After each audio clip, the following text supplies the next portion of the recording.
అయోధ్య శ్రీరామ ఆలయానికి సంబంధించి ప్రాణ ప్రతిష్ఠ జనవరి 22న ముహూర్తం ఫిక్స్ చేసిన సంగతి తెలిసిందే. దేశంలోని ఎంతో ప్రముఖులకు మరి ఆహ్వానం అందుతోంది.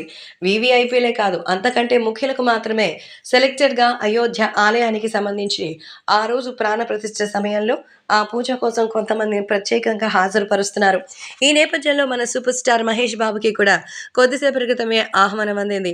సో, మహేష్ బాబు కుటుంబ సమేతంగా అయోధ్యకి బయలుదేరుతున్నట్టుగా సమాచారం.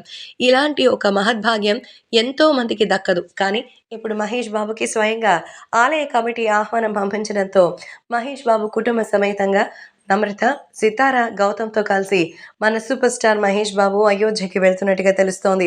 సో, లేటెస్ట్‌గా సినిమా కూడా మంచి హిట్ కావడం, అలాగే ఇప్పుడు ఆలయానికి సంబంధించిన ఏర్పాట్లలో తమని భాగం చేసుకోవడంతో ఎంతో ఆనందించిన మహేష్ కుటుంబ సమేతంగా వెళ్తున్నట్టుగా తెలుస్తోంది. అయోధ్యకు వెళ్లి ఎంతో చక్కగా అక్కడ ఏర్పాట్లను చూసుకుని, అంతే చక్కగా శ్రీరాముని యొక్క సేవను తరించాలని మహేష్ అనుకున్నట్టుగా తెలుస్తోంది. చాలా రోజుల తర్వాత ఒక మంచి ప్రశాంతమైనటువంటి వాతావరణంలోకి వెళ్ళాలుందని, అది ఆధ్యాత్మిక ప్రదేశమైన అయోధ్య అయితే ఇంకా బావుంటుందని తెలుస్తోంది. ఆలయానికి సంబంధించిన ఏర్పాట్లు కూడా మరి ఆయన చూడాలని అనుకుంటారట. అందుకే భారీ విరాళాలను కూడా ఆయన ఇచ్చినట్టుగా తెలుస్తోంది. ఈ సందర్భంగా కుటుంబ సమేతంగా సూపర్ స్టార్ మహేష్ బాబు కొద్దిసేపటి క్రితం ఆలయానికి సంబంధించిన ఏర్పాట్లను చూడడానికి అయోధ్యకి బయలుదేరినట్టుగా తెలుస్తోంది.